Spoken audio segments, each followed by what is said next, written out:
Gloria a Jesús, Dios los bendiga, amadas y amados, saludos, estamos en vivo, vamos a comenzar la parte 3 de este estudio de interpretación bíblica, estudio confesional de interpretación bíblica o hermenéutica. Como siempre les digo, ¿verdad? La Biblia es necesario conocerla para nosotros poder interpretarla, ¿verdad que sí?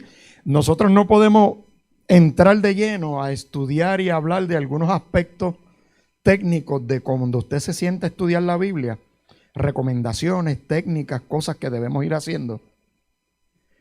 Usted no conocer lo que dice la Escritura o conocer cómo se forma la Biblia. Así que por eso es que este estudio, yo no arranqué por ir para abajo a decirle, no me haga doctrina con un solo verso, hablar de muchas cosas, sin antes darnos la oportunidad de mirar la Biblia en su contexto. Así que hoy les traje unas estadísticas adicionales relacionadas con la Biblia. Y las estadísticas que les estoy trayendo, me fui a Google Trends. Google Trends. Yo no sabía que existía Google Trends, usted perdona la jibarería. Google Trends, usted quiere saber cuál es la tendencia de lo que la gente está buscando en Google. Y yo quise buscar en Google Trends, la gente que habla español, ¿qué están buscando relacionados con el tema de la Biblia? Y cuando me fui a Google Trends, puse Biblia. Por lo tanto, el sistema me va a traer a nivel mundial, porque yo lo busqué primero a nivel mundial, durante el periodo de marzo 21 a febrero 2022, marzo del año pasado, febrero de este año, a ver, la gente de habla hispana en el mundo entero, ¿qué están googleando? ¿Qué están buscando relacionado con el tema de la Biblia? Y yo lo que puse fue la palabra Biblia y el sistema me va a traer las 10 búsquedas más comunes que la gente de habla hispana en el mundo entero busca y que incluye la palabra Biblia. ¿Me entendieron, verdad? Porque les voy a enseñar primero en el mundo entero, luego en Estados Unidos, luego en Puerto Rico. Interesante lo que ustedes van a ver, lo que yo descubrí. Y esto que yo les voy a enseñar, eso son fotos. Yo le tiré un screenshot a la computadora. Eso yo no escribí nada de lo que usted va a ver. Eso yo capturé la pantalla y le di paste. Ahora mire las 10 cosas que la gente de habla hispana más busca en español en Google relacionado con la Biblia. Mire eso. La búsqueda más común de habla hispana es posiciones sexuales prohibidas en la Biblia. Como si la Biblia prohibiera alguna posición sexual, para empezar por ahí. Lo segundo, Biblia Reina Valera del 60. La tercera, Salmo 91 de la Biblia Católica. La cuarta, mire, posiciones sexuales permitidas en la Biblia. Mire qué cosa.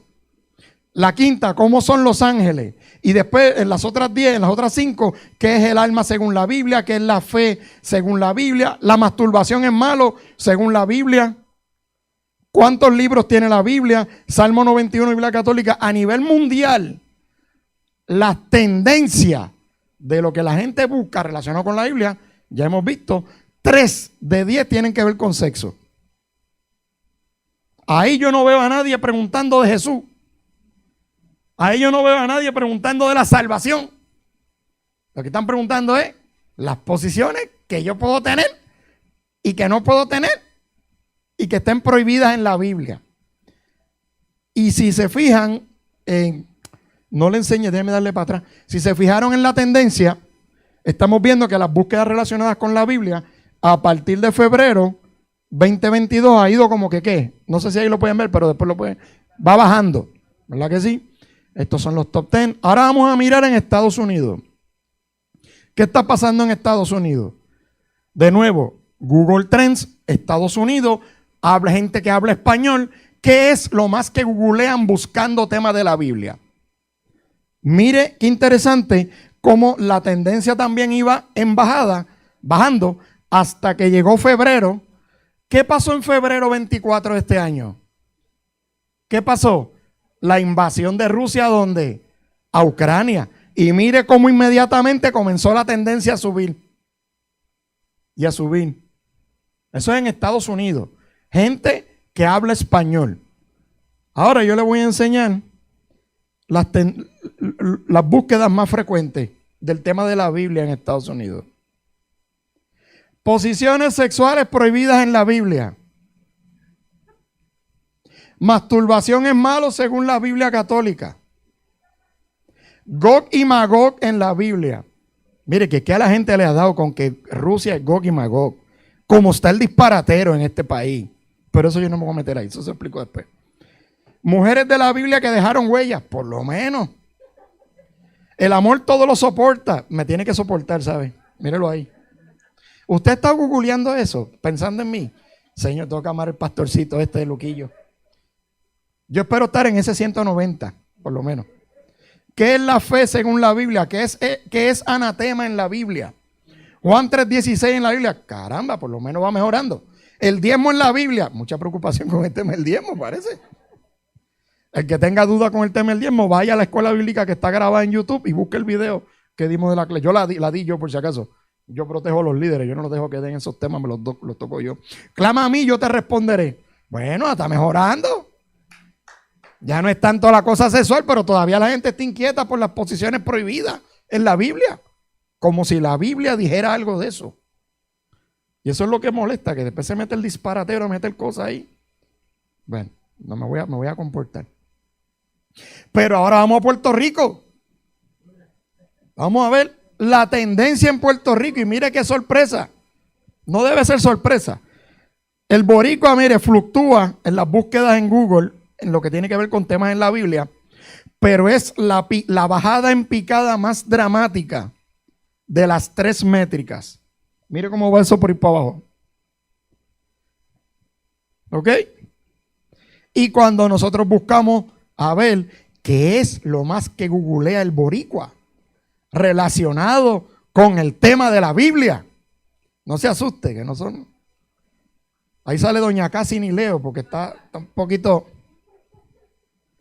Mire, lo más que el boricua está buscando es Gog y Magog y buscando libros de pura vida.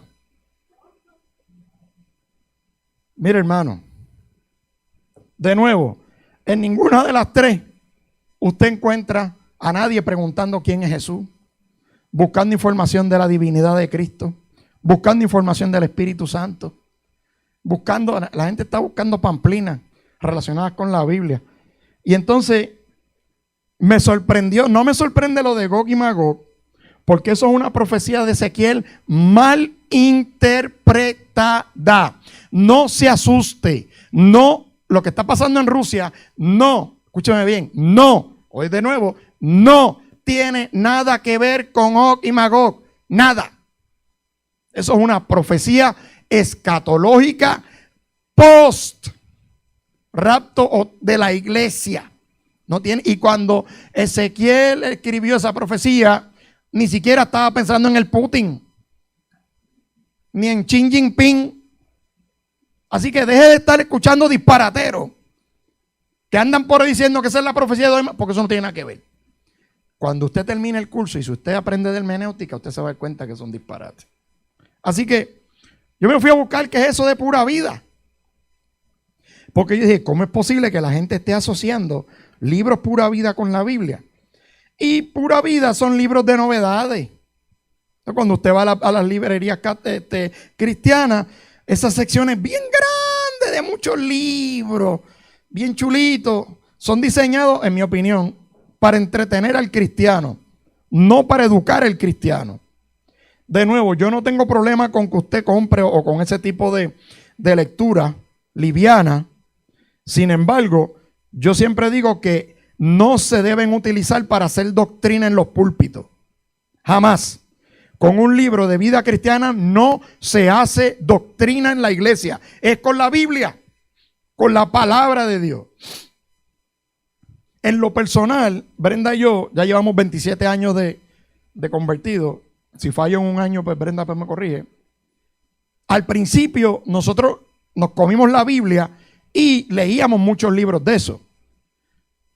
Nosotros llevamos 27 más como 2 años que estuvimos de novio siendo cristianos en lo que nos casamos. 29 años comprando libros. 29 años. Para la gloria del Señor, nuestra biblioteca personal tiene alrededor de 600, 700 libros.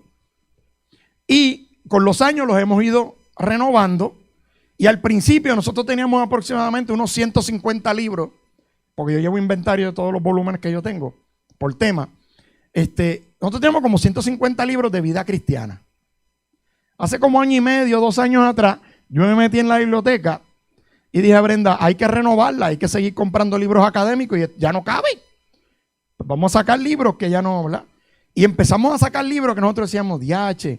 Muchos libros los trajimos aquí, los pusimos gratis para que el que lo quisiera, que se los llevara. Pero muchos yo los eché al zafacón.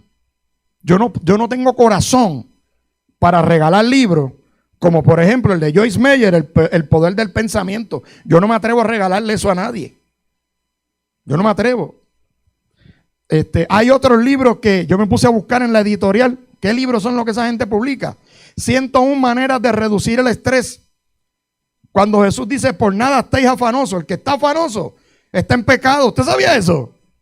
Yo te lo enseñé. Que estar en afán es desobedecer un mandamiento de Dios. Jesús dice, no te afanes por nada. Te estás afanando, estás desobedeciendo la palabra de Dios. Un corazón en el desierto. Son títulos tan chulitos. Prepárate en la brecha hacia un destino profético. Mejores decisiones, menos lamento. Porque hay gente tomando decisiones que no consultan a Dios. Pues se lamenta cualquiera. Hasta gente se casa, mano, sin consultarle a él, sin esperar la confirmación. Otro libro, Ansiosos por nada. No le estoy trayendo los autores de todo el mundo, pero aquí está, mire, usted sabe, esa retragila de autores norteamericanos, la mayoría, otros puertorriqueños. Emociones sujetas a Dios. ¿Cómo sobrevivir sin aburrirse? Son libros cristianos. Yo te estoy leyendo de títulos que yo copié de la página del editorial Pura Vida, lo que el boricua está buscando. En vez de buscar educarse en la Biblia, están buscando manejar las emociones.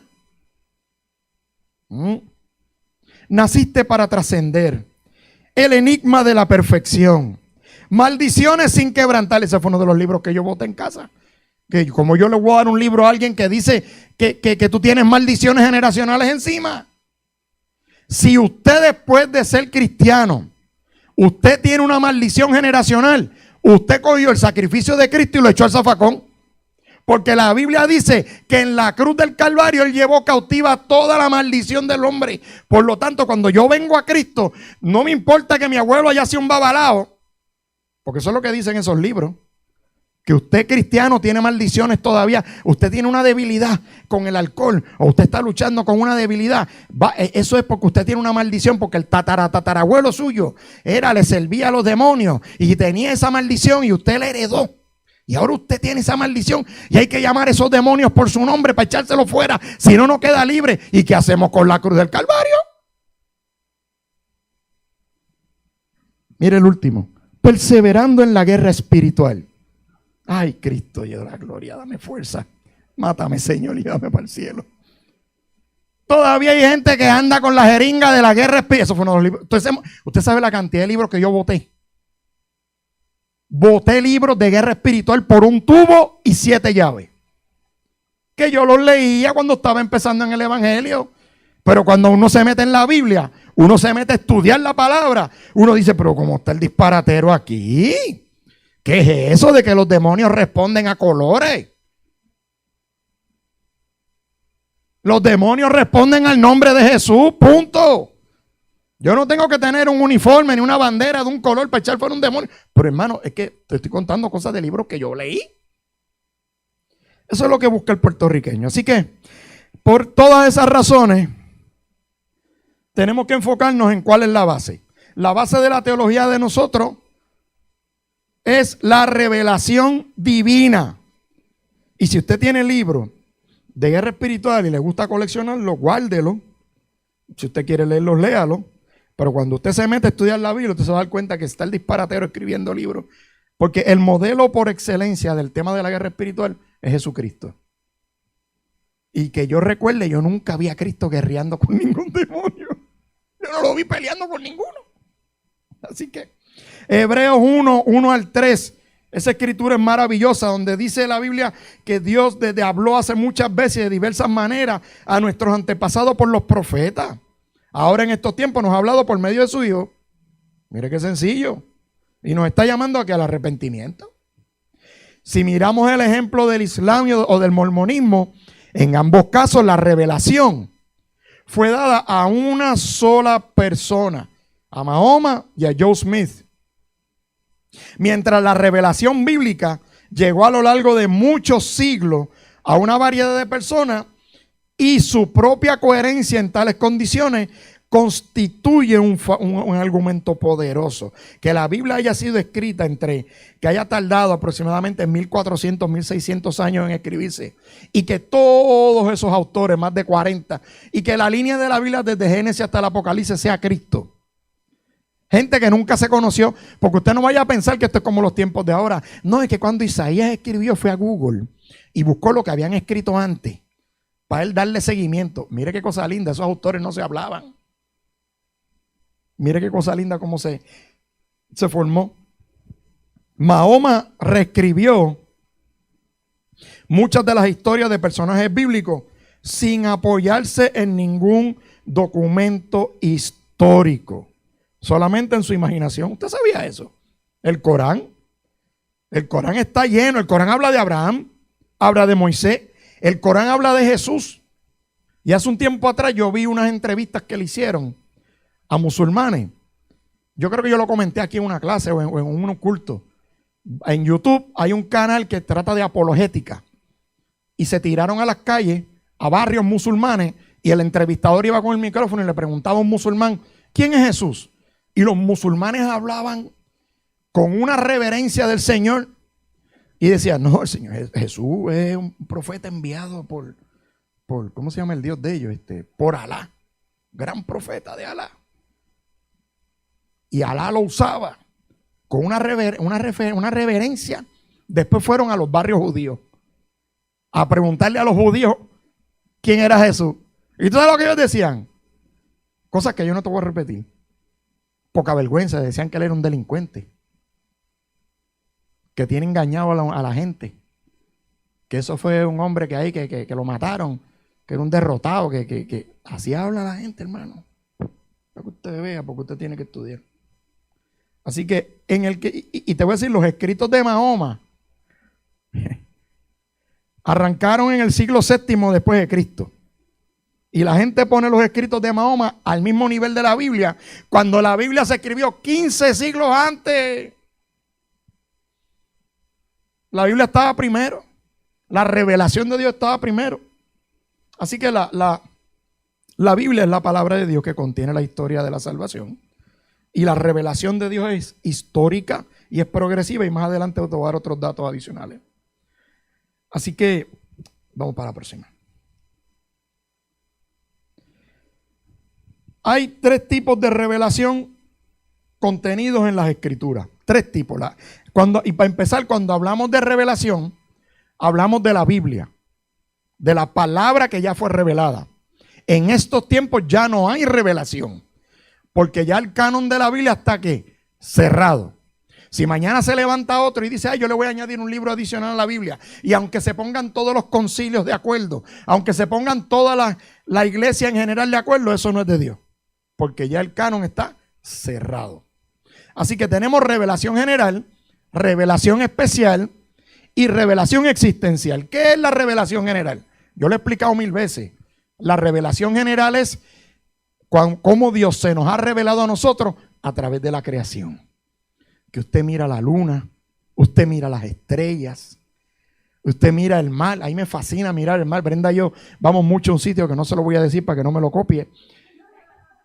Y donde ellos nos sentamos a relajarnos y queda frente al mar. Y nosotros nos quedamos, uno se queda así. Diantre, Señor, tú estás pasado, mano. Tú estás brutal. ¿Qué tú estás pasado? Eso es revelación general. El gozo que yo siento, la alegría que yo siento cuando yo veo un árbol de 1000 años, una ceiba gigantesca, yo digo, diache, Señor. Cuando yo me pongo a ver con Brenda documentales de National Geographic, yo veo los colores de las aves, yo veo los tigres rayados, y yo dije, Dios mío, pero tú estás pasado. Qué detalle, qué hermosura, los corales, que a mí me encantan los corales. Y nosotros tenemos una pecerita de agua salada y miramos los corales y yo miro esos colores. ¿Alguien ha visto la película Avatar alguna vez? No se me ponga religioso, no levante la mano. Entonces, que usted mira esa belleza de la naturaleza. Debe verla, por cierto. Si no la ha visto, véala, porque es una crítica social a cómo matamos el ambiente. Y entonces usted mira y yo digo, wow, eso es revelación general. Cómo Dios se nos ha revelado, que es más grande que nosotros a través de la belleza y la grandeza de la creación. La revelación especial tiene que ver entonces con la salvación de Cristo. ¿Ok? Porque yo te voy a decir una cosa, la gente no se convierte por mirar la belleza de la naturaleza. Eso los hace reflexionar. Pero la gente se convierte cuando conoce a Cristo, cuando choca con Cristo. La revelación especial trata de lo que no trata la otra revelación. Dios nos muestra a sí mismo, nos dice, mira lo grande que yo soy, que mira el universo, pero mira lo grande que yo soy, que te puse a Cristo ahí, para que a través de Él estés conmigo. Esa es la revelación especial. Cristo, la salvación, la redención. Y la revelación existencial, mis hijos, trata de cómo Dios se nos revela a nosotros a través de personajes bíblicos. Te voy a dar un ejemplo, bien fácil. ¿Alguien conoce a José? El ejemplo de José, el de la Biblia. Oiga, cómo Dios permitió que ese hombre cayera en una cisterna, lo vendieran como esclavo, estuviera preso, todo lo que le pasó para terminar siendo el segundo en mando con el faraón. Dios no se nos está revelando ahí. Dios no nos está enseñando que van a haber gente que te va a traicionar. Dios no se nos está revelando y nos está diciendo, va a haber un día que vas a caer en la cisterna. Dios no nos está enseñando a nosotros que va a haber un día que nos van a meter presos, que nos van a perseguir. Digo, a lo mejor no presos literal, ¿verdad? Tú sabes lo que te quiero decir. Pero Dios también nos dice que Dios usa a José para meter. ¿Usted sabe por qué a José le pasó lo que le pasó? Hay una razón nada más. Y tú no puedes hablar, Laura, en todas las clases. Hay una razón nada más de por qué Dios permitió que José pasara por lo que pasó. Una sola razón. Una. ¿Y usted sabe cuál es? Porque Dios quería meter a su pueblo en Egipto en medio de una hambruna para bendecir a su pueblo. Dios sacrificó a uno. ¿No fue lo mismo que hizo con Cristo? Esa es la revelación existencial. A través de la existencia de gente en la Biblia, Dios me enseña a mí. Gente grande, mire, como Débora, la profeta Débora. Wow, una mujer en los tiempos del Antiguo Testamento profetizando y jueza y líder de un pueblo. Dios no se nos revela a través de Abraham, a través de Pablo, a través del propio Esteban el mártir. Dios no se nos revela. A través de María la Virgen, Dios no se revela. Claro que sí. Para que usted vea que la revelación existencial, usted aprende de Dios y Dios es ministrado a nosotros a través de las vidas de los personajes de las Escrituras. Revelación general, ¿qué es? El universo, la belleza de la creación. Revelación especial, Cristo. Todo lo que tiene que ver su palabra. Revelación existencial, la gente que aparece ahí, los personajes bíblicos, la vida de esa gente, cómo eso me enseña a mí, cómo Dios se revela de lo que es capaz de hacer. Así que vamos a hablar ahora de cómo es que Dios se revela progresivamente, y quiero tocar un tema con calma que tiene que ver con la tradición oral, para que usted entienda cuando usted esté estudiando la Biblia y usted vea cosas en su proceso de interpretación y de hermenéutica. Esto es bien importante. La revelación nos ha llegado a todos, primero a manera oral, ¿verdad? Hubo muchas historias en la escritura. O sea, las historias de eventos sagrados circularon originalmente en forma oral. Se pasaban de generación en generación. Cada generación la iba adaptando, interpretando, ¿verdad que sí? Muchos relatos de la traducción oral desaparecieron o fueron suprimidos.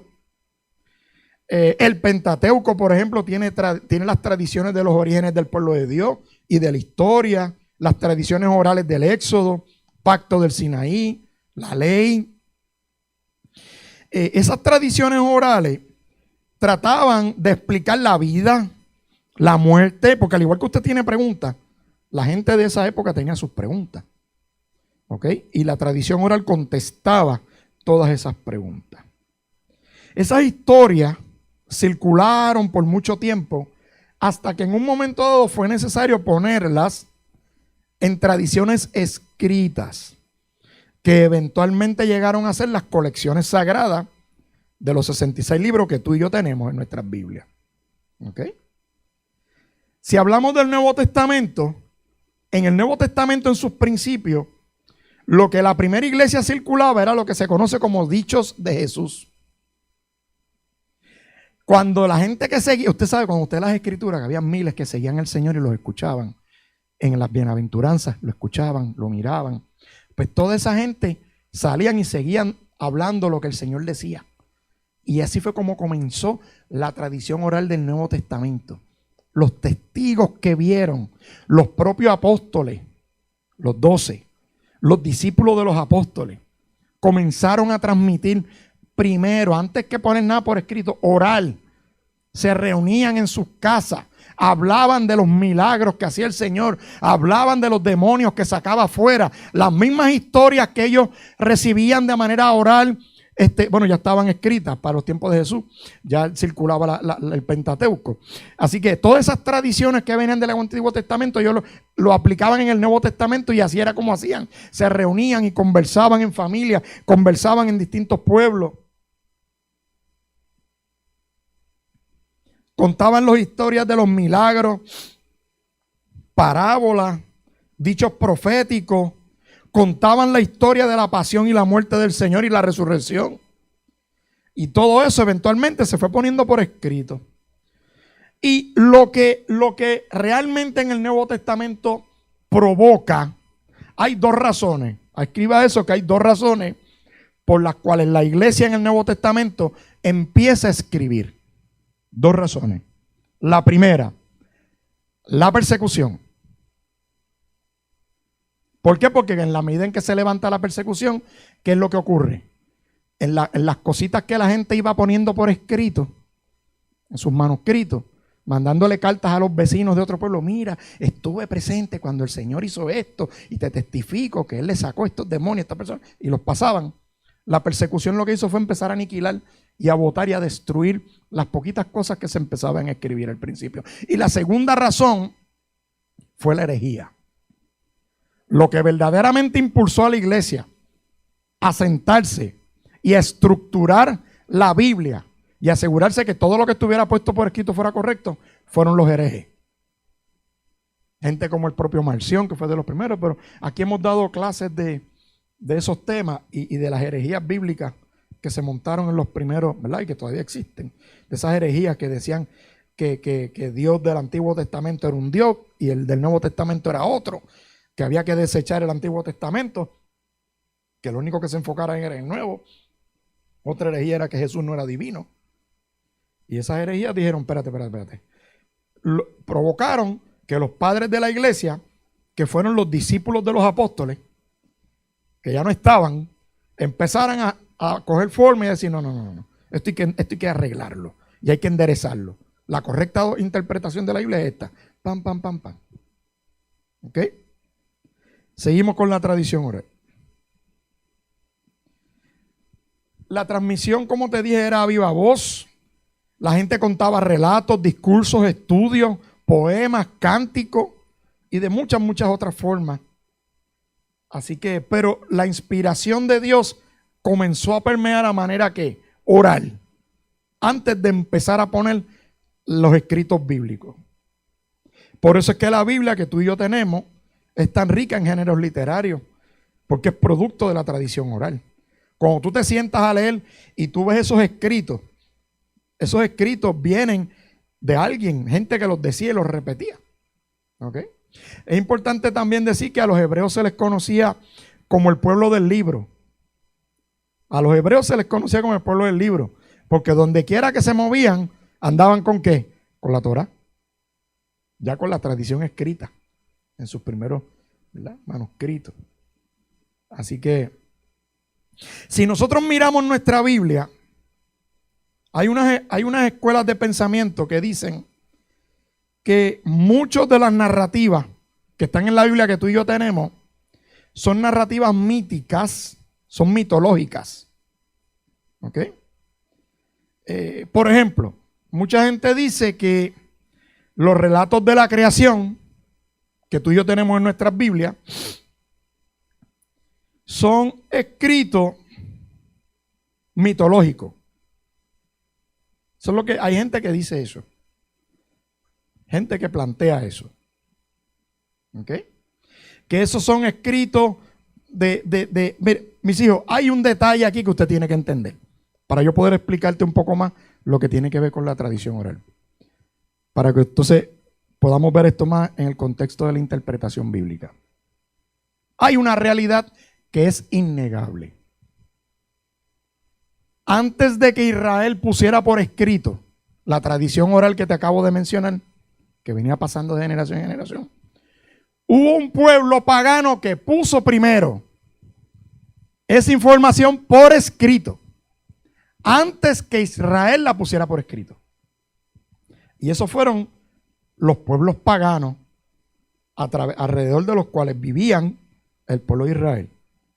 Por ejemplo, Israel vivió entre las culturas del norte, los babilonios, los asirios, vivió alrededor de Egipto, en Egipto y fuera de Egipto. ¿Okay? Tenía a los cananeos y otros pueblos alrededor de ellos. Por lo tanto, hay un montón de información que no es bíblica, que circula desde antes que la Biblia que tú y yo tenemos fuera puesta por escrito. ¿Cuál es el problema con eso? El problema con eso es, y el reto que tú y yo tenemos para defender el evangelio, es que viene alguien que se meta en Google y empiece a buscar y dice, pero pastor, espérate un momento. Tú me estás diciendo a mí que Dios fue el que creó los cielos y la tierra, porque lo dice la Biblia cristiana. Pero pastor, es que hay un escrito babilónico, siglos antes que se escribiera la Biblia, que me dice a mí que la creación fue una batalla entre dos dioses paganos. Entre Marduk y Tiamat. Y me dice a mí, antes que se escribiera el libro que tú estás leyendo. ¿Cómo usted maneja eso? Que ustedes son estudiantes de interpretación bíblica. Si ustedes están conmigo, yo les voy a enseñar a amar la Biblia, a pararse firme en la Biblia y a defender su fe. Porque hoy en día el reto más grande que tiene la iglesia es el desconocimiento. Y se te para cualquiera, filósofo de Google, teólogo de Google, y te viene con eso. ¿Y tú sabes cuál es el problema? ¿Sabes cuál es el problema, mis amados? Que eso es verdad. Esos escritos mitológicos que no son ciertos se escribieron primero que la Biblia. La gran pregunta es, ¿y cómo yo defiendo la escritura ahora? Bien sencillo. Te voy a dar la contestación. Bien fácil. Bien fácil. Bien fácil. Eso se llama que los paganos pusieron por escrito a su forma y manera, de acuerdo a sus dioses paganos, la tradición oral de nosotros que venía trabajándose antes que ellos. ¿Usted me entendió? ¿Me expliqué? ¿Me expliqué? Te voy a dar más detalles ahora. En otras palabras, los relatos míticos, mitológicos de la creación son escritos que se producen a raíz de la tradición oral antigua hebrea y que fueron mitologizados de acuerdo a las culturas paganas de ellos. ¿Ok? Hay un hecho que no se puede negar. Hay escritos del Génesis antes de que se escribiera la Biblia por escrito, de que la Biblia estuviera por escrito. Y que ellos dicen que la creación fueron Marduk y Tiamat. Y te explican cómo fue la creación, los babilonios. Te lo explican primero que nosotros. ¿Qué es lo que está pasando ahí?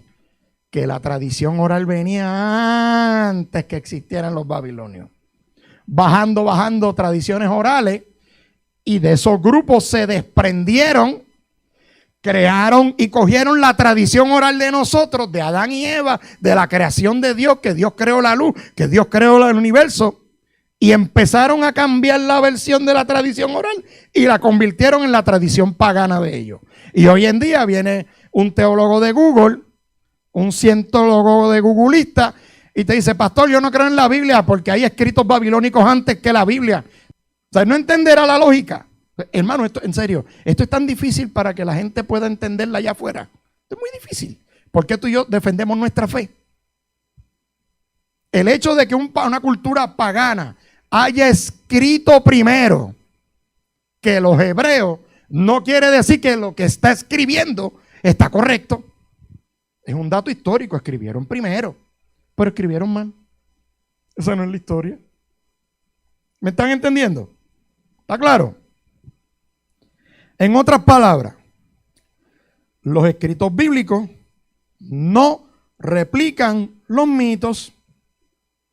Nuestros escritos bíblicos tienen la verdad de lo que Dios hizo en la creación. Ahora bien, la gran pregunta, la pregunta de los 60,500 chavitos. Déjame antes de ir a la pregunta, quiero darte un poquito más de detalles porque a veces yo me emociono y brinco. Quiero darte un poquito más de detalles. Por ejemplo, yo te dije que los babilonios intentaban explicar el origen del universo como una lucha entre esos dos dioses, ¿verdad? Y el escrito, que no te di el nombre, el escrito babilónico, que es pagano, se llama el Enuma Elish. Y ese escrito está puesto encima de una tablita de arcilla, que yo te diría que es no más grande que esto, más o menos. Escritura cuneiforme. ¿Quién se acuerda en la primera clase lo que era la escritura cuneiforme? ¿Alguien se acuerda? La escritura que, ¿cómo fue que empezaron a escribir los primeros? Tallado. Muy bien. Y esa tablita que está tallada, esa tablilla de arcilla que está tallada, es la que tiene la historia de la creación del universo. Y esa tablita, al estar tallada en una escritura cuneiforme, se escribe primero que los escritos bíblicos. ¿Okay? Históricamente se escribió primero, pero no quiere decir que está bien lo que dice. Son dos cosas distintas, ¿verdad? Y entonces, se considera una epopeya babilónica, o sea, que es un relato épico, fácil de memorizar. El pueblo de Israel, entonces, cuando comienza a poner por escrito la tradición oral que venía bajando de generación en generación, mientras el Enuma Elish dice que la creación fue una batalla entre dos dioses, el pueblo de Israel dice en Génesis 1, del 1 al 4, en el principio Dios creó los cielos y la tierra. Y la tierra no tenía forma y estaba vacía. Y la oscuridad cubría las aguas profundas y el Espíritu de Dios se movía en el aire sobre la superficie de las aguas. Entonces Dios dijo que haya luz. ¿Y hubo qué? Luz. Y Dios vio que la luz era buena, luego separó la luz de la oscuridad. En el mismo capítulo 1 de Génesis, en el versículo del 14 al 19, te dice, te voy a buscar específicamente el verso, dice en el 14, que aparezcan luces en el cielo para separar el día de la noche. ¿Verdad que sí? Y entonces te va separando y te va estableciendo los días. Que esas luces en el cielo brillen sobre la tierra. Y eso fue lo que sucedió. El verso 16, Dios hizo dos grandes luces. La más grande para que gobernara el día y la más pequeña para que gobernara la noche. ¿Cuál es la luz que gobierna el día? El sol. ¿Y cuál es la luz que gobierna la noche? La luna. Pero en el versículo 1 al 4 te dice, en el versículo 3, que haya que, dice, entonces Dios dijo que haya luz. O sea, Dios creó la luz primero y después creó el sol y las estrellas. ¿Por qué usted cree que el pueblo de Israel puso eso por escrito? Porque a ver si usted asocia una cosa con la otra. Porque la correcta tradición oral bíblica nos está explicando que antes de que el Señor creara el sol y la luna para alumbrarnos a nosotros, para definir lo que es el ciclo de 24 horas, tenía que haber luz. La luz es ¿quién? Dios mismo. Génesis 1, versículo de 1 al 4, Dios crea la luz y después del 14 al 19, Dios crea el sol. Por lo tanto, la Biblia nos está enseñando que Dios, antes de crear el sol, que es la luz que tú y yo percibimos y vemos, Él manifestó la luz. La propia Biblia dice, ¿quién es el que se identifica como que es la luz del mundo? Jesucristo. Y Jesucristo es Dios. Por lo tanto, ¿qué es lo que el autor hebreo está haciendo aquí? Está diciendo a los babilónicos y diciendo, no, ustedes están diciendo que el Dios de ustedes es la luz. El Dios de nosotros que creó el cielo y la tierra, esa es la luz verdadera. Esa es la correcta tradición oral. Lo que dicen los escritos bíblicos, no lo que dice la literatura pagana. ¿Usted sabe por qué? Porque el dios Marduk en Babilonia se presentaba como el sol. ¿Y quién es el que crea el sol en el Génesis? ¿Y la luna? ¿Quién los crea? Dios. El hebreo lo que le está diciendo al babilónico es, no te evita que no va, porque tú dices que el Dios tuyo es el Dios del sol. El mío fue el que creó el sol. El mío está por encima. Y aquí estamos haciendo interpretación bíblica, ¿sabes? Por si no se ha dado cuenta, estamos haciendo hermenéutica. Así que deja de estar escribiendo esas pamplinas, porque eso no es, esta es la correcta tradición oral. ¿Me está entendiendo? Así que la pregunta de los 50,000 chavitos, ¿dónde comienza la tradición oral y quién la puso por escrito? Esta es una pregunta que comúnmente se hace mucha gente. Mucha gente se pone a pensar en esto.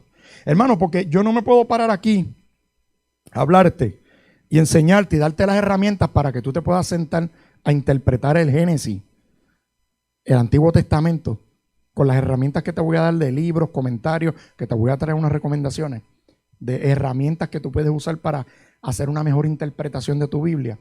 Yo no me puedo parar aquí a decirte eso sin decirte que del otro bando nos atacan nuestra Biblia y nos están diciendo que hay muchos escritos que se hicieron primero, lo cual es cierto. Hay muchos escritos de esos paganos que se escribieron primero. El hecho de que se haya escrito primero no quiere decir que tiene la verdad. Porque son dioses mitológicos. Así que la pregunta de dónde comienza la tradición oral y quién la puso por escrito, hay 3 escuelas de pensamiento sobre esto, que es importante que la sepamos a la hora de usted estudiar su Biblia.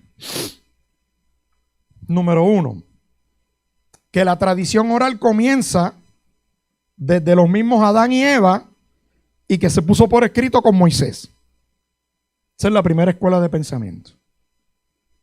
Que la tradición oral comienza desde los mismos Adán y Eva y que se puso por escrito con Moisés. Fue bajando y bajando de generación en generación. Moisés no podía haberme hablado a mí de cómo se crearon los cielos y la tierra si no estuvo allá. ¿Quiénes fueron los que estuvieron inmediatamente después de la creación de los cielos y la tierra? Adán y Eva. Y tú me quieres decir a mí que Adán y Eva no bajaron de generación en generación cuando ellos... Es que lo que pasa es que nosotros cogemos muchas cosas literales y nosotros pensamos que la creación de 7 días fueron 7 días de 24 horas. Eso no es así. Y nosotros muchas veces creemos que desde el momento que Dios puso a Adán y a Eva en la tierra, hasta el momento que pecaron y cayeron en desgracia, eso fue a las 6 horas.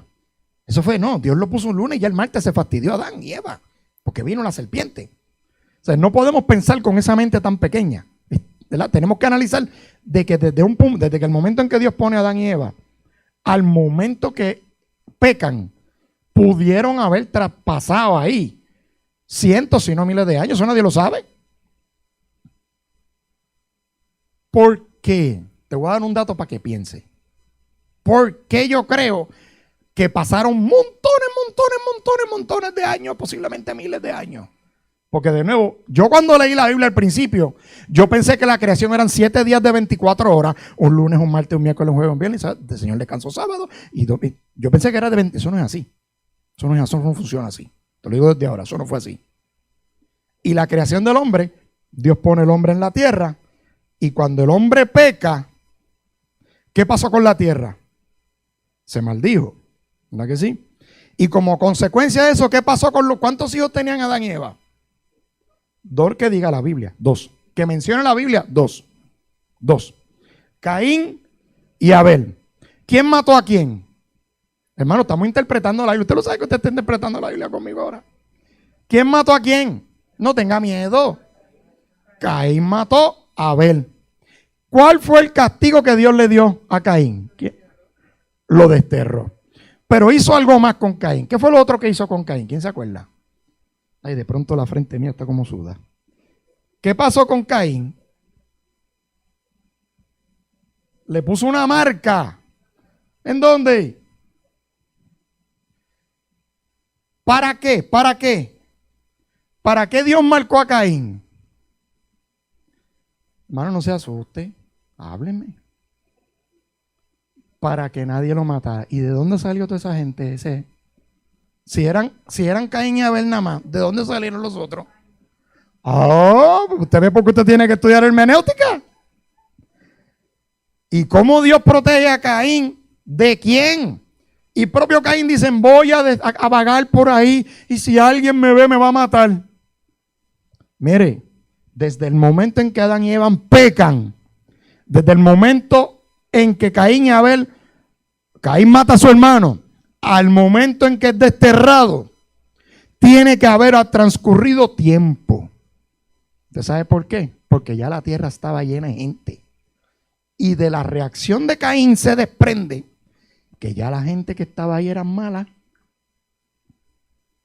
La revelación de Dios es progresiva, mis hijos.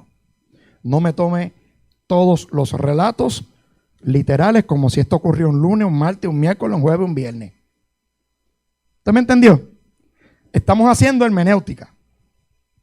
Así que se dice que la tradición oral comienza desde el mismo Adán, esa es la primera escuela, y que se puso por escrito con Moisés. La segunda escuela, que la tradición oral comienza con Moisés y que fue Moisés quien la puso por escrito. O sea que todo comienza con Moisés, la tradición oral, que antes de Moisés no existía la tradición oral, sino que fue Moisés el que la comienza con la tradición oral y la pone por escrito.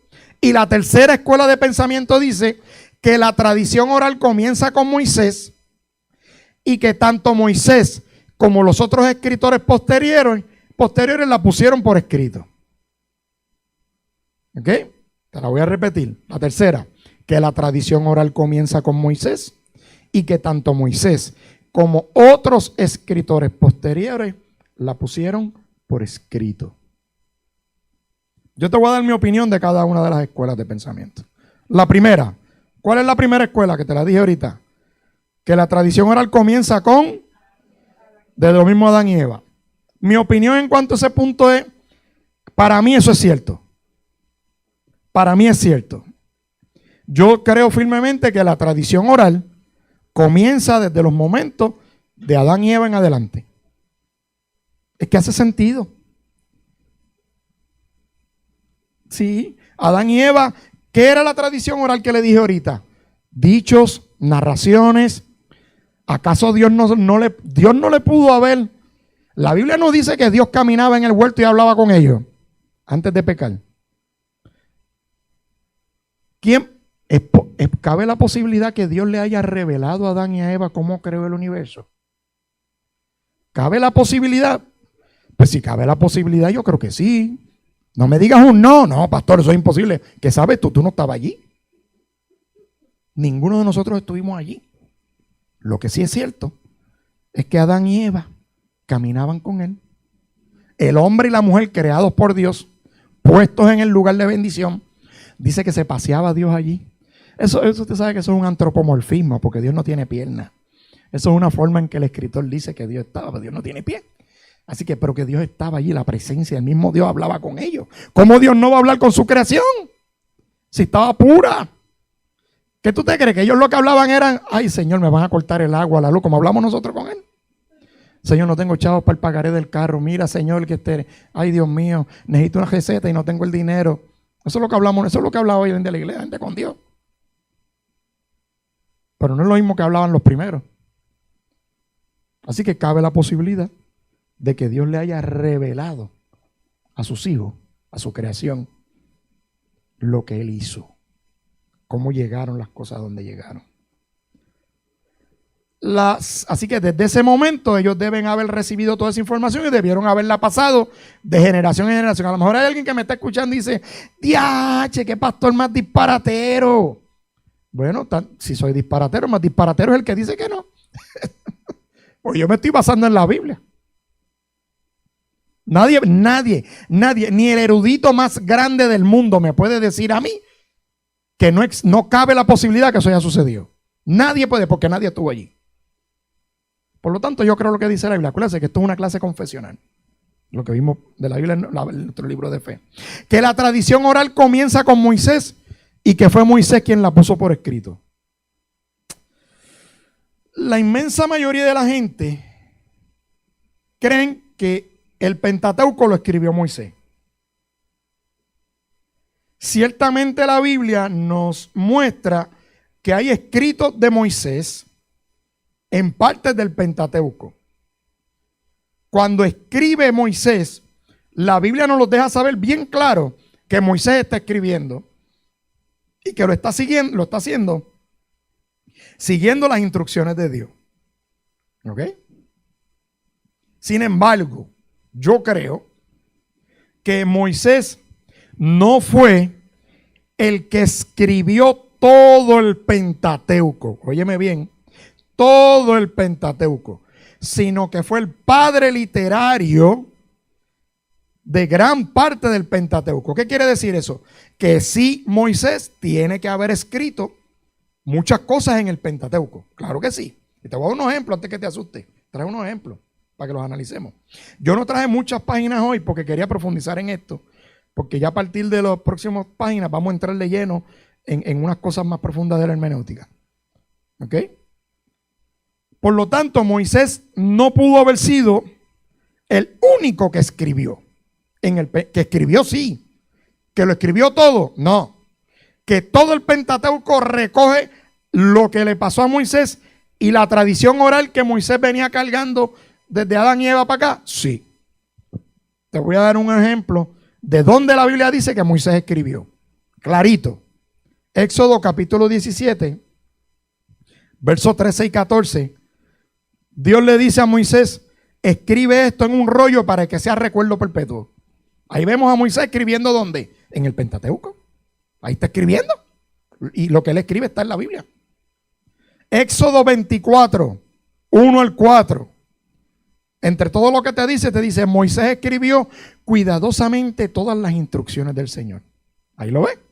Moisés escribiendo en el Pentateuco. Éxodo 24, versículo 7.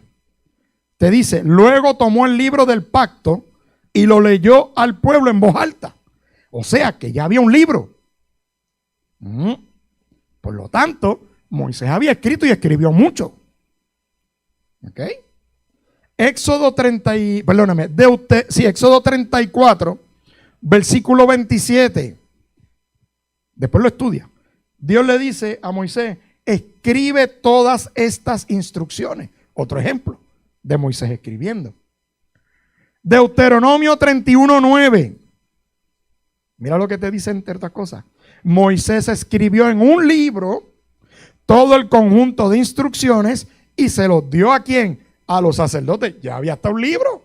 Cuando hablamos de un libro, no vaya a pensar que es un libro como el que usted y yo leemos. Es un rollo.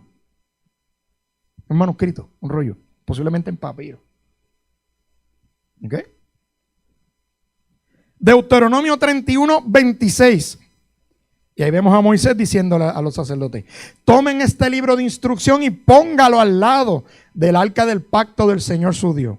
O sea, que en todos estos versículos vemos que Dios manda a Moisés a escribir muchas cosas que están en el Pentateuco. Por lo tanto, el Pentateuco tiene escritos de la mano de Moisés. Pero hay otros escritos que no los escribió Moisés.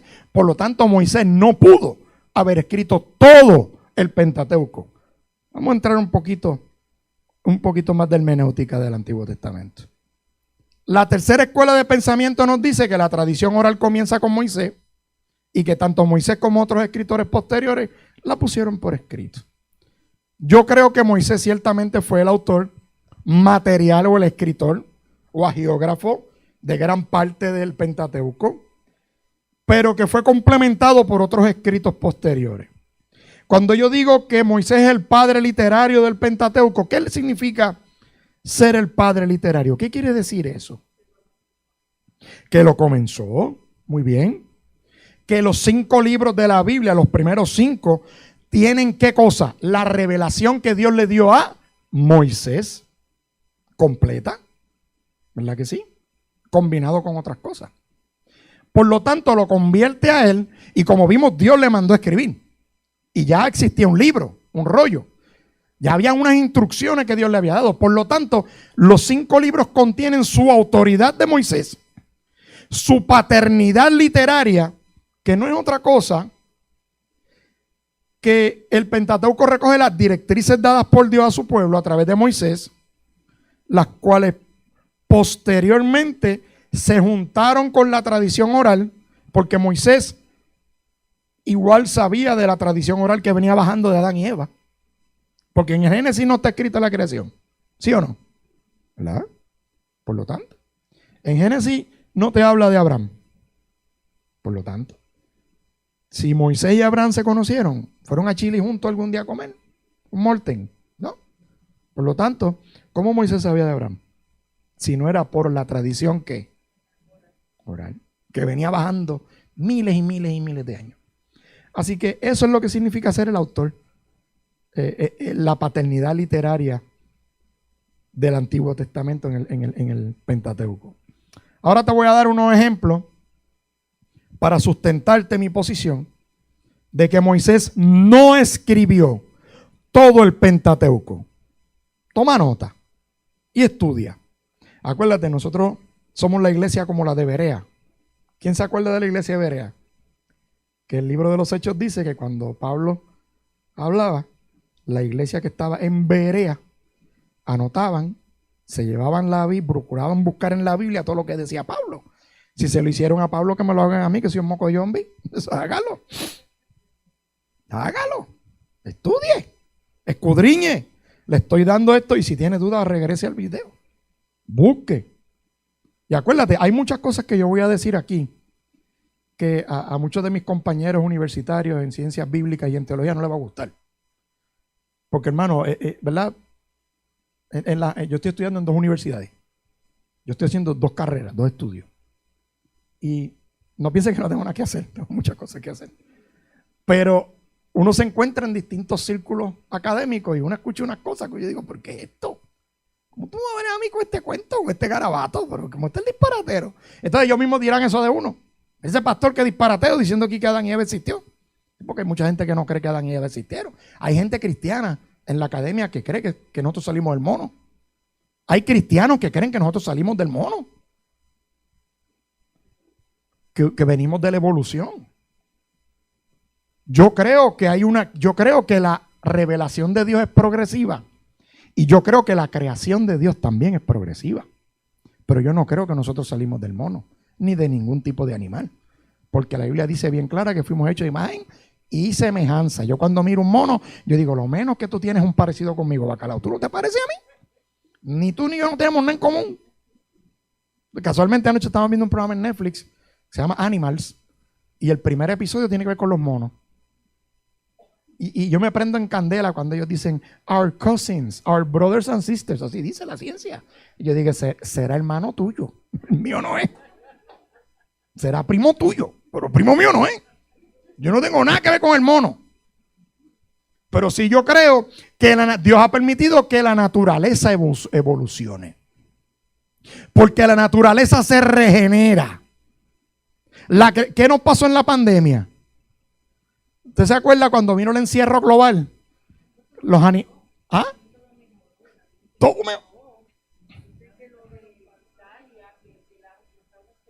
Las aguas se limpiaron, los delfines nadaban en los canales, los caballos, los animales. Aquello parecía una escena de una película de Will Smith, de esa que ya me olvidó hasta el título, pero una película de fantasía que decía, cuando tú mirabas esas imágenes, te decía, qué cosa tan hermosa, ¿quién puede parar lo que Dios ha creado? Las aves cantaban más duro, se multiplicaron colonias. Usted miraba los mares, hay corales que se regeneraban. Hermano, la creación evoluciona, el hombre no. Pero la creación sí. Ciertamente, al estar nosotros escondidos, toda la creación de Dios, los animales, salen a recuperar sus territorios. Lo que nosotros, hay gente que dice, que hay que matar a aquel tiburón porque mordió a una persona en la playa de Luquillo. ¿Quién se supone que está en la playa? ¿El tiburón o usted? Yo me enfogono. Pues el problema no es del tiburón, el problema es suyo que no tuvo usted cuidado. Usted está en la casa de él. Ustedes, porque es que yo me distraigo, tengo que mantenerme en las notas, después Brenda me regaña. Los dos relatos, ¿por qué Moisés no escribió todo el Pentateuco? Primer ejemplo, Génesis 1, 26 al 28, Génesis capítulo 2, versos 7 y versos 21 y 25. El Génesis tiene dos relatos de la creación. Dos. Usted no lo sabía. Dos relatos de la creación. En Génesis 1, 26 al 28, Dios crea al hombre y a la mujer al mismo tiempo. Dos relatos. Génesis 1, 26 al 28, Dios crea, porque la Biblia te lo dice, creó al hombre y a la mujer. Hombre y mujer los creó. Punto. En Génesis 2, capítulo 7, Génesis capítulo 2, versículos 7 y versículos 21 al 20. Mira, mejor léase el capítulo 2 completo de Génesis 2. No seamos vagos. Vamos a leer el capítulo 2 completo. Dios dice que Dios primero crea al hombre y después te dice que crea a la mujer de la costilla ¿de quién? Del hombre. Hay dos relatos. En el primero dice que Dios los creó a los dos a la vez y en el segundo te dice que Él crea al hombre y después a la mujer. La pregunta es, pastor, yo sabía que esa Biblia tuya de los cristianos, eso está mal, por eso yo no creo en la Biblia. ¿Un relato contradice al otro? No. El segundo relato explica lo que no te dice el primero. Sencillo. Cuando usted esté leyendo e interpretando la Biblia, usted tiene que tener la mente abierta y ser listo. ¿Ok? Y no asustarse cuando usted vea una cosa como esa, porque viene alguien de afuera y le dice, pero si en el Génesis hay dos escritos de la creación, del hombre y la mujer, eso es que esa Biblia tuya es un embuste. No, pero es que ahí no hay ninguna contradicción. En el primer escrito Dios crea al hombre y a la mujer, y en el segundo Dios te explica cómo los creó. ¿Cuál es el asunto aquí? Que el primer escrito lo puso un autor inspirado por Dios y el segundo escrito es de otro autor. ¿Me entiende? ¿Le hace lógica que Moisés haya escrito eso primero en un capítulo y en el otro capítulo no te escribe la explicación? No, porque cuando usted hace un análisis del texto, tú te das cuenta que de la forma y manera en que está escrito, eran dos autores distintos. La teoría plantea que posiblemente Moisés escribe el primero y un autor posterior explica lo que Moisés no explicó en el primero. ¿Eso deja de ser bíblico? ¿Deja de ser palabra de Dios? Claro que no. ¿Deja de tener autoridad? Por supuesto que no. Eso tiene toda la autoridad porque esa Biblia es inspirada. Esa es palabra de Dios inspirada. Te voy a otro ejemplo. A mí me encanta hablar del arca de Noé. Te voy a otro ejemplo. Y usted pensará, diantre, pastor, pero ¿por qué estamos hablando de esto, mis hijos? Porque esto hay que estudiarlo.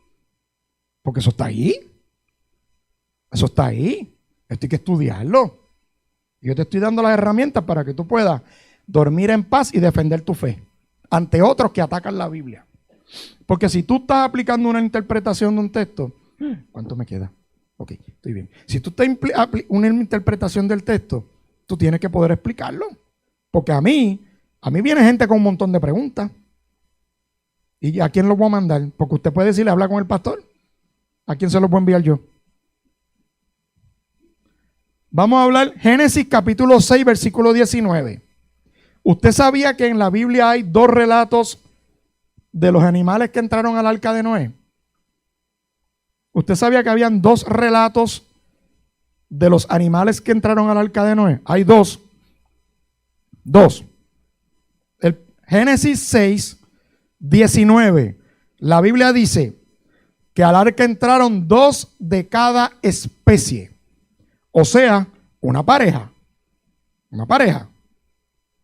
En Génesis 7, 2, versículos 2 y 3, te dice que al arca entraron 7 parejas de cada animal limpio y una pareja de animal impuro. ¿Usted se había dado cuenta de eso? Mucha gente no nos damos cuenta porque leemos y como están en capítulos distintos, muchas veces no nos captamos. De nuevo, la pregunta de esa es, ¿eso es contradictorio? No, porque Génesis capítulo 6, 19 te dice que entraron en pareja. De nuevo, aquí estamos viendo dos autores distintos escribiendo sobre un mismo tema. ¿Eso es un problema? Ninguno. Porque después que me dijeran que fueran animales en pareja, a mí no me importa si fueron 2 o si fueron 7. Ahora, pero hay un detalle bien interesante. Por si tú no te habías capturado. Déjame buscar. ¿Quién me puede leer? ¿Quién me puede leer Génesis 7, 2 y 3? Alguien que le ponga el micrófono. No sé dónde está el micrófono. Laura se lo llevó ahorita. ¿Quién me puede leer de una versión, la que usted quiera? Génesis 7, 2 y 3. Toma 7 machos y 7 hembras de todo animal puro, pero solo un macho y una hembra de los impuros. Ok, sí, hasta el 3. Toma también 7 parejas de cada clase de aves para que se conserve su especie en el mundo. Macho y hembra de animales impuros y puros. Yo te voy a hacer una pregunta para que vayas pensando. Estamos hablando de las instrucciones que Dios le dio a quién? A Noé. A Noé. ¿Cuándo en la Biblia es que se determina que un animal es puro o impuro? ¿En qué momento en la Escritura? Hermana María está que corta, se va a ganar el vaso. Yo tengo un vasito aquí que yo te lo voy a regalar. Espérate. Vamos a darle un aplauso al Señor porque de verdad que... Mira, este vaso tiene bocina y todo. Es nuevo de paquete. Perdonen los que lo querían, pero la hermana María está on fire. Está contestando bien.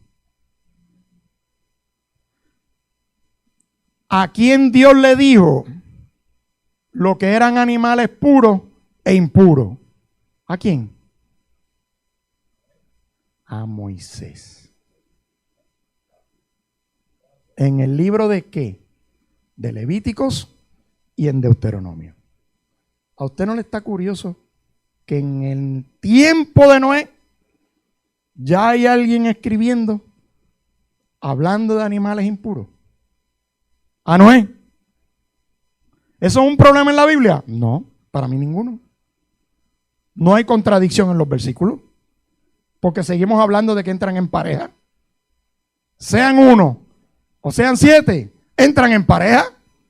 Claro. Eso no es ningún issue.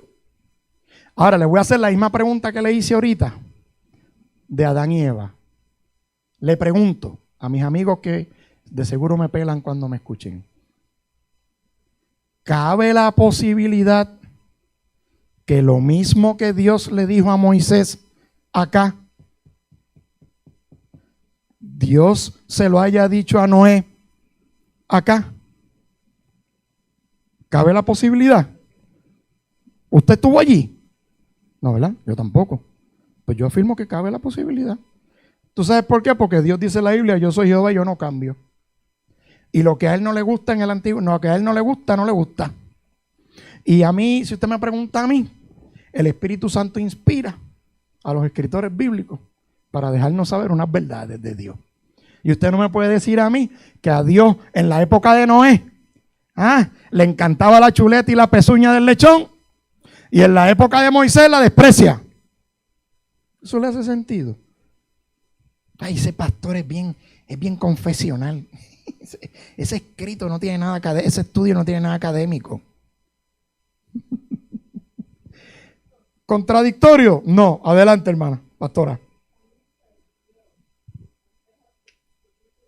Con esto, pero esta es la palabra de Dios. Cuando Cornelio y Pablo, tú sabes, él quiso hacer algo con Cornelio y Pedro. Pues Pedro estaba ya, tú sabes, con que él no quería comer aquello porque era inmundo y que era un judío, lo que fuera. Pero ya Dios estaba bregando ya con el otro, con Cornelio, porque Cornelio necesitaba salvación, él quería conocer a Dios, lo que él necesitaba, pero Pedro estaba duro acá, que no quería hacer eso, ¿no? Entonces Dios es así, digo yo. Yo pensé en eso right away, porque yo dije, Dios es así porque cuando Cornelio mandó el hombre, Dios le dijo a Pedro, va a venir un hombre y hazle caso y ve con él, porque esto es asunto mío. Gracias por esa contribución, pastora. Excelente punto. Dios es soberano. ¿Le pudo o no le pudo haber dicho Dios a Noé que era un animal que a él no le agradaba? ¿Sí o no? Sí, porque ni usted ni yo estuvimos allí, caramba. Pues claro que sí. Entonces, no, pastor, esa Biblia tiene errores. Porque en una parte dice que entraron 2 y en otra parte dice que entraron 7. Pues mire, no seamos tontos. La Biblia dice que entraron en pareja, ¿verdad que sí? Eso es lo que importa. Y ahí no hay controversia. Tengo que avanzar. Me queda una más. Espérate, que ya mismo la negra me saca el letrero. Génesis 36. Eso es evidencia de que Moisés no escribió todo. ¿Ok? Pero sí hay influencia de Moisés. Porque ¿a quién fue que Dios le dio la ley? A Moisés. Así que ese escrito que está ahí, igual ese escrito pudo haber venido de la mano de Moisés también. One never knows. Génesis 36, versículo 31. ¿Quién me lo puede leer, por favor, con micrófono? Porque me gustó la dinámica dale para allá, Javier. Micrófono que no tenga mute, por favor. Vamos para encima. Génesis 36, 31. Estos fueron los reyes que gobernaron en Edom antes de que los israelitas tuvieran rey. Le voy a hacer una pregunta. ¿Su Biblia en el capítulo 36 de Génesis tiene algún título? Mire a ver si no habla de la genealogía de Esaú. Los descendientes de Esaú. Pues Génesis está hablando de los descendientes de ¿quién? De Esaú. ¿Esaú no era hermano de quién? De Jacob, ¿no? ¿Sí? ¿O era hermano de Pedro y Lucas? No, hermano de Jacob. Sea bendito el Señor. Entonces, Génesis 36, 31 te habla, léemelo de nuevo. Estos fueron los reyes que gobernaron en Edom antes de que los israelitas tuvieran rey. Espérate. Eso está escrito en Génesis 36. Pero es que en Génesis, ¿cuándo fue que empezaron los reyes en Israel? No fue con David, con el que estaba antes que David. Saúl, David, Salomón, después los hijos de David, se divide el reino. ¿Y cómo Génesis 36 me está hablando de los reyes que gobernaron Israel? Cuando Israel todavía no había tenido rey en Génesis. ¿Usted no se había percatado de eso? Pues para eso usted me tiene a mí, para enseñarle. Y para eso yo tengo a Dios, que me enseña. Al momento del escrito de Génesis 36, el autor lo que hablaba era de las descendencias de Saúl. ¿Cómo es posible que me inserte en el texto que hable de que, hermano, mis hijos, ¿hay algún problema con eso? En lo absoluto. ¿Hubo reyes que fueron descendientes? Pues claro. ¿Confirma la escritura? Pues claro. ¿Cuál es el punto que te estoy ilustrando? Que el Pentateuco tiene escritos que no vinieron de la mano de Moisés, porque Moisés no sabía quiénes eran los reyes de Israel. Ya Moisés estaba muerto hace años, hace siglos. Así que eso es otra evidencia más. Y yo creo que tengo una más. Déjame ver cuál es la última que me queda aquí. Esta es la mía favorita. Vaya a Deuteronomio 34. Yo creo que la clase la voy a tener que dejar aquí porque lo que me falta no me va a dar tiempo. Deuteronomio 34, versículos 5 al 6. ¿Quién me lo quiere leer con micrófono? Vaya, porque esto es hermenéutica. Estamos practicando hermenéutica. Le estoy dando un anticipo a lo que vamos a ir aprendiendo en las próximas clases. Deuteronomio 34, versículos 5 al 8. Adelante. Moisés estuvo siempre al servicio de Dios. Tal como Dios lo había dicho, Moisés murió en Moab, frente a Bet Peor, y allí mismo fue enterrado, aunque nadie sabe el lugar exacto. Cuando murió, tenía 120 años, gozaba de buena salud y la vista todavía no le fallaba. Los israelitas se quedaron 30 días en el desierto de Moab para guardar luto por la muerte de Moisés. Esa era la costumbre en aquella época. Oiga, este Moisés es un bárbaro que escribe acerca de su propia muerte con lujo de detalle del funeral. Si Moisés escribió eso, ¿cómo lo pudo haber escrito él? Hablar de su propia muerte y contar lo que pasó después que se murió. Por lo tanto, eso no lo escribió él. Así que, como dicen en inglés, I rest my case. Evidenciado está que el Pentateuco contiene, número uno, la tradición oral, que la tradición oral viene bajando de miles, de cientos de años, de generación en generación. ¿Desde dónde? ¿Desde dónde? Desde Adán y Eva, por ir para abajo, por ir para abajo, por ir para abajo, que en un momento dado fue interceptada esa revelación, esa tradición oral. ¿Por quiénes? ¿Por quiénes? Por los babilonios, por los paganos, y escribieron primero que los hebreos y pusieron el primer documento escrito en tablilla que se llama el Enuma Elish. Y empiezan a relatar que la creación se hizo basado entre una lucha entre el dios Marduk y la diosa Tiamat, y que todos los cielos y la tierra, y que Marduk era el sol, y siguió corriendo esa tradición oral pagana a la misma vez que corría la tradición oral bíblica, y que en un momento más adelante el pueblo hebreo pone por escrito la tradición oral bíblica que corrige y contradice lo que decían los babilonios. Pero una realidad, los babilonios escribieron primero que nosotros. Digo que nosotros no, mire qué disparatero, yo no estaba ahí. Que los hebreos, yo no soy hebreo, pero que los hebreos. Por lo tanto, la tradición oral sigue bajando hasta que la Biblia recoge que Moisés empieza a escribir, y entonces Moisés comienza a escribir la tradición oral, y junto a Moisés, que no la hace toda, se integran otros autores, con los ejemplos que te acabo de dar, autores inspirados por el Espíritu Santo para poner en los escritos cosas importantes que Dios necesitaba que nosotros supiéramos. Lo cual entonces forma el Pentateuco, que es la tradición oral escrita. La semana que viene vamos a hablar Ay, María, estoy terminando a tiempo, negrita, son las 10:20. ¿Viste? No me pueden regañar. La semana que viene vamos a entrar a hablar de lo que es hermenéutica, la definición de hermenéutica. Vamos a hablar de las figuras importantes en la hermenéutica o la interpretación bíblica, el autor, el texto, el lector. Vamos a hablar del sentido de la Biblia, literal, espiritual. Vamos a hablar también de lo que es exégesis, que mucha gente tiene, cuando escucha la palabra exégesis, se asusta y dice, una exégesis, diantre, pastor. Hermano, usted hace exégesis todos los días cuando estudia la Biblia y no lo sabe. Yo te voy a explicar cuál es el método para hacer una exégesis. Es bien fácil.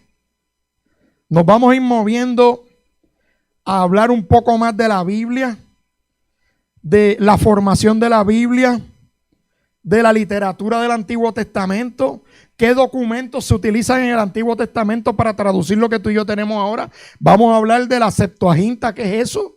Hay un montón de temas que vamos a ir bajando de ahora en adelante en las próximas semanas. Y vamos a ir hablando de un poquito de los rollos del Mar Muerto. Vamos a hablar del texto masorético. ¿Qué es eso? ¿Qué importancia tiene para tu Biblia? Vamos a hablar un poco de los distintos códices que existen. Vamos a hablar de qué es eso del texto receptus. ¿Qué es eso? Texto recibido. Vamos a hablar de las variantes textuales. ¿Por qué a tu Biblia le faltan textos? Supuestamente. Porque hay gente que dice, pero a mi Biblia le faltan. No le faltan. Tiene una explicación. Vamos a hablar un poco más acerca de el que interpreta la Biblia, qué actitud tú y yo tenemos que tener al momento de estudiar la Biblia, de hacer la interpretación de los textos mientras la estoy estudiando. Vamos a hablar de las escuelas de pensamiento de hermenéutica. Vamos a hablar de los tipos de lenguaje que utiliza la Biblia. Lenguaje figurado, por ahí para abajo. Y por ahí, en fin, ¿qué más me queda? Después que hablemos vamos a traer ejemplos bíblicos de los distintos lenguajes figurados que tiene la Biblia, de lo que es una metáfora, de lo que es una hipérbole, lo que es una símil, contextos bíblicos. Cuando la Biblia te dice que Satanás anda por ahí como león, ¿qué? Rugiente. ¿Qué es eso? ¿Qué significa eso? Todo eso lo vamos a estudiar. ¿Qué más tengo aquí? Vamos a hablar de los números en la Biblia. La simbología bíblica, la Biblia está llena de símbolos. Cosas que tú y yo no podemos tomar literales. De acuerdo a dar un ejemplo, los 7 días de la creación no fueron días naturales. ¿Ok? Vamos a hablar de los tipos de escritos en la Biblia. Vamos a hablar de los escritos proféticos, porque eso está de moda. ¿Cómo usted va a interpretar la profecía? No me voy a meter en el Apocalipsis de Juan porque es muy fuerte esa clase. Esa clase yo la voy a dejar para después. Pero te voy a hablar un poco acerca del género literario apocalíptico, para que tú y yo entendamos algunas cosas. ¿Ok? ¿Cuáles son las reglas fundamentales de la hermenéutica? ¿Qué yo hago si tengo dos textos separados que dicen lo mismo? ¿Cuántos textos yo necesito para establecer una doctrina? ¿O debo coger los libros de Joyce Meyer, como vimos ahorita, y usarlos para interpretar la doctrina? ¿O cojo los libros de los autores que dice, como le dije ahorita, maldiciones sin quebrantar? Porque usted sabe que la gente ha metido, yo te expliqué ahorita, es que a mí me encantan esos temas, a mí me encantan. Una vez yo hablé de guerra espiritual en una iglesia y no me dieron más la parte, y no me dejaron hablar más del tema de la guerra espiritual en la iglesia donde yo estaba. No me dejaron porque la primera pregunta que yo empecé a hacer fue, ¿cómo es posible que un cristiano cargue una maldición generacional? Pues no es cristiano. Una de dos, no es cristiano, no puede ser cristiano. Un cristiano no puede tener una maldición generacional, jamás.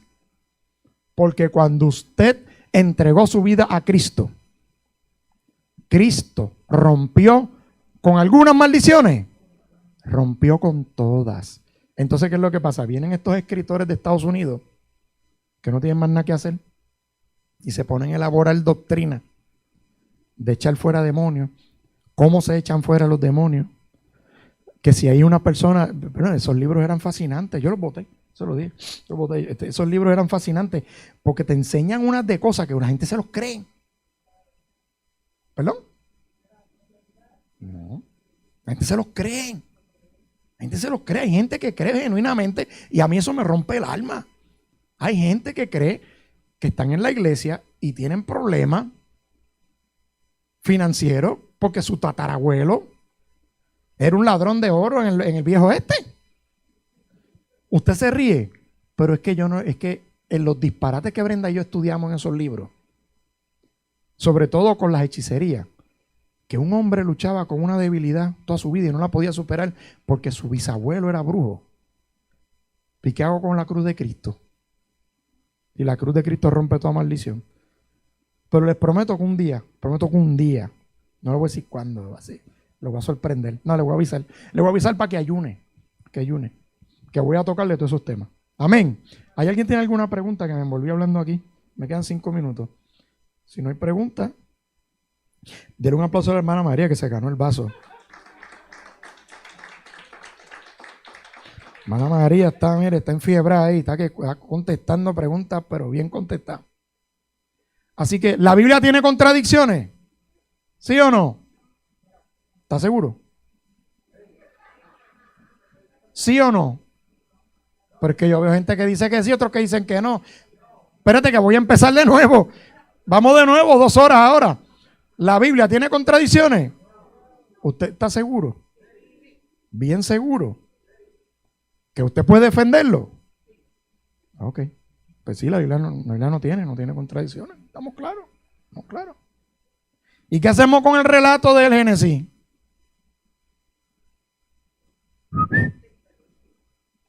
¿Qué hacemos con el relato del Génesis? De Noé. ¿Qué vamos a hacer con eso? Y las parejas y los animales. ¿Qué hacemos con eso? No se asuste, hermano, ya yo le expliqué.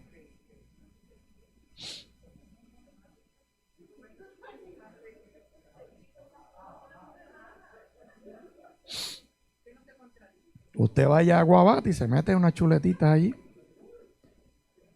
Porque Jesús dice que nada de lo que entra por la boca al hombre lo contamina. Y el mayor intérprete de la escritura es Jesús. Bueno, negrita, mira, 10 y 27. Digo, yo no sé si esa es la hora, porque esta computadora, déjame ver, espérate. Ah, no, acá dice las y 25. No, vamos a terminar. Ya yo le dije lo que tenemos para la semana que viene. Vamos a seguir. Hice estos ejercicios que quise hacer hoy con usted para que usted vea que eso que estamos haciendo es hermenéutica. Eso mismo. Analizar los textos de una manera crítica. Porque yo le garantizo a usted que mucha gente leyó el Génesis y no se había percatado que habían 2 relatos de la creación, 2 relatos de Noé. Mucha gente no lo da cuenta, incluido yo. A veces uno sigue por ir leyendo. Mucha gente no se había percatado que el escritor que puso lo de los animales impuros en el relato del Noé, era imposible que Noé supiera qué animales, humanamente hablando, ¿verdad? Para la época que Noé tuvo que meter los animales en el arca, Dios no había puesto por escrito qué animales eran impuros, solo puso con Moisés, pero lo dice el relato. Y yo te expliqué, ¿qué fue lo que te dije? Que Dios le pudo haber revelado a Noé qué animales, el ejemplo que trae la pastora. Dios es soberano, hermano. Dios, usted no me diga que Dios descarta el lechón con Moisés y se lo comía en Génesis. No me venga con eso. Amén. ¿Alguna otra pregunta? Yo voy a traer quiz la semana que viene. Estudie, prepárese, que mañana no, miren a mí, ay Señor. El domingo seguimos. Amén. Si no hay preguntas, Dios los bendiga y yo termine la clase.